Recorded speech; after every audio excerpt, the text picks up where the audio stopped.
जब भी तुम्हारा हौसला आसमान तक जाएगा, जब भी तुम्हारा हौसला आसमान तक जाएगा, याद रखना कोई ना कोई पंख काटने ज़रूर आएगा। हेलो दोस्तों, जीएस के स्वदेशी ट्रिक के साथ मैं रोहित भाटी आप सबका रिवॉल्यूशन स्टडी पॉइंट पर हार्दिक स्वागत करता हूं।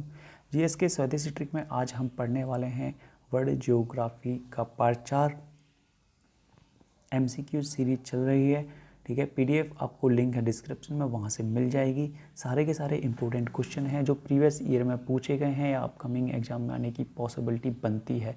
और हाँ, इसमें वो क्वेश्चन प्रोवाइड किए गए हैं जिनको हम ज़्यादातर छोड़ कर आ जाते हैं। ठीक है, जो बहुत बेहुदा से लगते हैं हमें। ठीक है, तो स्टार्ट करते हैं हम सेशन 4। और जिसने देखे नहीं है, यदि आपने पहले 3 तो आप देख सकते हैं, बहुत ज़्यादा इम्पोर्टेंट हैं। और एक बार आप देखेंगे तो आपके दिमाग में वो चीज़ें फिट हो जाएंगी। हम सेशन स्टार्ट करते हैं। तो सबसे पहले आता है, हिंदू व जैन धर्म में ब्रह्मांड का केंद्र किसे माना जाता है। ठीक है, तो हिंदू और जैन धर्म में मेरू पर्वत को। ठीक है, ऑप्शन सी करेक्ट आंसर हो जाएगा। हिंदू जैन व बौद्ध धर्म में मेरू पर्वत को काफ़ी महत्वपूर्ण स्थान प्राप्त है। वर्तमान में इसे मध्य एशिया में स्थित पामीर पर्वत श्रेणी के रूप में जाना जाता है। विश्व का सबसे गर्म स्थान अल अजीजिया किस देश में स्थित है, तो ये लीबिया में स्थित है। ऑप्शन ए करेक्ट आंसर हो जाएगा। अल अजीजिया लीबिया में स्थित है। 13 सितंबर 1922 को इस स्थान का तापमान 58 डिग्री सेल्सियस मापा गया था। यह 1922 से 2012 तक विश्व का सबसे गर्म स्थान माना जाता रहा है। वर्तमान में 2013 से कैलिफोर्निया स्थित डेथ वैली को पृथ्वी का सबसे गर्म स्थान माना जाता है। निम्नलिखित में से किस स्थान पर सर्वाधिक पवनें प्रवाहित होती हैं, तो अंटार्कटिका में सबसे ज़्यादा पवनें प्रवाहित होती हैं। और यहाँ पर जो अधिकतम गति होती है उनकी 200 मील प्रति घंटे तक पहुँच जाती है। एल नीनो शब्द किस भाषा से लिया गया है, तो एल नीनो शब्द स्पेनिश भाषा से लिया गया है। ऑप्शन सी करेक्ट आंसर हो जाएगा। एल नीनो का अर्थ छोटा होता है। ठीक है, कोमोलांगम निम्नलिखित में से किस पर्वत को कहा जाता है, तो माउंट एवरेस्ट को कोमोलांगम कहा जाता है। माउंट एवरेस्ट को नेपाल में सागरमाथा और तिब्बत में कोमोलांगम कहा जाता है। तो सागरमाथा भी आ चुका है और ये भी, दोनों के दोनों इंपॉर्टेंट हैं, दोनों को आप याद कर सकते हैं। वोल्टा नदी किस देश में बहती है, तो घाना देश में वोल्टा नदी बहती है। बहुत ज़्यादा अच्छा क्वेश्चन है, कई बार आया है ये भी। वोल्टा नदी मुख्य रूप से घाना में बहती है। इसकी कुल लंबाई 1500 किलोमीटर है। ठीक है, यह नदी अटलांटिक महासागर में समाहित होती है। दक्षिण एशिया में एकमात्र सक्रिय ज्वालामुखी किस देश में स्थित है, तो ये भारत में स्थित है। Option A.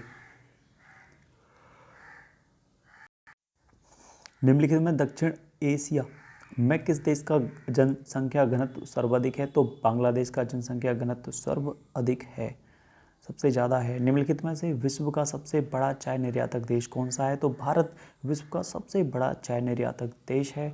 भारत चाय का सबसे बड़ा उत्पादक व उपभोक्ता देश है, जबकि केन्या चाय का सबसे बड़ा निर्यातक देश है। कुरिल द्वीप से संबंधित विवाद किन 2 देशों के बीच में है, तो रूस और जापान के बीच में है।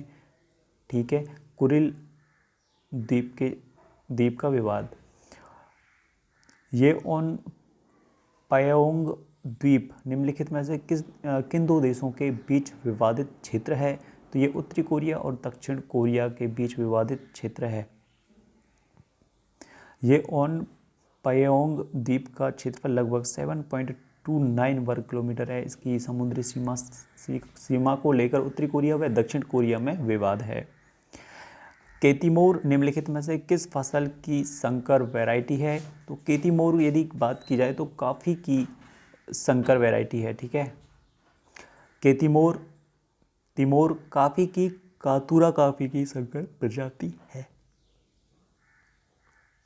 ज्वारीय फ्लैट की सही परिभाषा क्या है, तो ज्वारीय फ्लैट की सही परिभाषा है निम्न ज्वार के द्वारा बालू का हटना। निम्न ज्वार से सागर के तट से बालू हटाए जाने की प्रक्रिया को ज्वारीय फ्लैट कहा जाता है। ठीक है, बहुत अच्छा क्वेश्चन है। निम्नलिखित में से किस तिथि को ज्वार सर्वाधिक शक्तिशाली होता है? तो ये 3 जनवरी की अमावस्या को, ठीक है, ज्वार सबसे अधिक शक्तिशाली होता है। तट के जलीय क्षेत्र की दूरी कितनी निर्धारित की गई है? तो ये सी 12 नॉटिकल मील निर्धारित की गई है।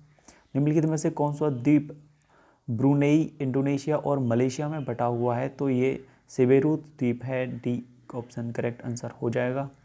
अंतर्राष्ट्रीय बांस व रत्न नेटवर्क इन बार का मुख्यालय कहाँ पर है? तो ये बीजिंग में है। मारमोसा तेल निम्नलिखित में से किस पेड़ से प्राप्त किया जाता है? तो मारमोसा तेल नीम से प्राप्त किया जाता है, ठीक है, आपको याद रखना है। मारमोसा तेल के फल और बीज से प्राप्त किया जाता है, नीम के से, ठीक है दोस्तों। मारमोसा तेल नीम के फल और बीज से प्राप्त किया जाता है। इस तेल का इस्तेमाल सौंदर्य उत्पादक दवाइयों व कीटनाशक में किया जाता है। विश्व में कुल कितने लैंडलॉक्ड विकासशील देश हैं? तो ये 33 हैं, ठीक है। लैंडलॉक्ड देश वे देश हैं जो चारों ओर से अन्य देशों से घिरे हुए हैं। शेक्सपियर बीच किस देश में स्थित है? तो ये इंग्लैंड में स्थित है, ठीक है। शेक्सपियर बीच इंग्लैंड में डोवर बंदरगाह के पश्चिम में स्थित है। इस बीच में फ्रांस और इंग्लैंड के बीच की दूरी सबसे कम है। भारत में सर्वाधिक दूध उत्पादन वाली बकरी कौन सी है? तो जमुनापरी है, ठीक है, जमुनापरी बकरी है। बकरी की जमुनापरी नस्ल भारतीय उपमहाद्वीप में पाई जाती है। इस बकरी की दैनिक दूध उत्पादन क्षमता लगभग 2 किलो है। चिली में स्थित चूखी माता स्थान किस अयस्क के लिए प्रसिद्ध है? तो ये तांबा के लिए प्रसिद्ध है। निम्नलिखित में से किस सागर की तटरेखा नहीं है? तो सार्गोशो सागर है, इसकी कोई तटरेखा नहीं है। ऑप्शन सी करेक्ट आंसर हो जाएगा। और ये अटलांटिक महासागर में स्थित है, ठीक है। निम्नलिखित में से किस देश में कॉफ़ी के पौधे की उत्पत्ति हुई थी? तो इथोपिया, करेक्ट आंसर हो जाएगा हमारा ऑप्शन डी। विश्व की सबसे बड़े सोलर हीटर के लिए प्रसिद्ध सोलर वैली किस देश में स्थित है? तो ये चाइना में स्थित है। ऑप्शन सी करेक्ट आंसर हो जाएगा। भारत में हायसिंथ नाम जंगली घास किस महाद्वीप से आई है? तो ये दक्षिण अमेरिका से आई है। ऑप्शन बी करेक्ट आंसर हो जाएगा। हायसिंथ नामक जंगली घास एक प्रकार के तैरने वाली घास होती है। यह भारत में लगभग 2 लाख हेक्टेयर जल स्रोत में पौधों, मछलियों या जीव जंतुओं के विकास को रोक देती है। निम्नलिखित में से किस प्रकार की मिट्टी में नमी संचय करने की क्षमता व आवश्यकता पड़ने पर पौधे के विकास के लिए छोड़ने की क्षमता है? तो ये लेटराइट मिट्टी होती है। ऑप्शन सी करेक्ट आंसर हो जाएगा। सिंडरकॉन निम्नलिखित में से किससे संबंधित है? तो सिंडरकॉन ज्वालामुखी से संबंधित है। Option D.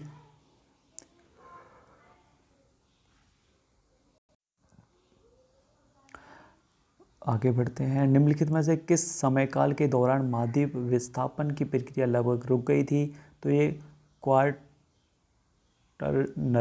काल में महाद्वीप विस्थापन की जो प्रक्रिया थी वो रुक गई थी, ठीक है। ऑप्शन ए करेक्ट आंसर हो जाएगा। निम्नलिखित में से किस घटना के कारण अधिकतर खनिजों का निर्माण हुआ है? तो ये ग्रेट ऑक्सीजनेशन घटना के कारण सबसे ज़्यादा खनिज निर्माण हुआ है। तो दोस्तों इसी के साथ हमारा सेशन ख़त्म होता है। आई होप कि आपको सेशन अच्छा लगा होगा, कुछ ना कुछ सीखने को इससे मिला होगा जो कि नया होगा आपके लिए। और आई होप आप ऐसे ही साथ देते रहेंगे। तो मिलते हैं नए सेशन में नई ऊर्जा, उत्साह और एक नए उमंग के साथ। तब तक के लिए अभी हंसते रहिए, मुस्कुराते रहिए और खुशियाँ बांटते रहिए। तो मिलते हैं नए सेशन में। मुझे दीजिए इजाज़त। जय हिंद, जय भारत, वंदे मातरम।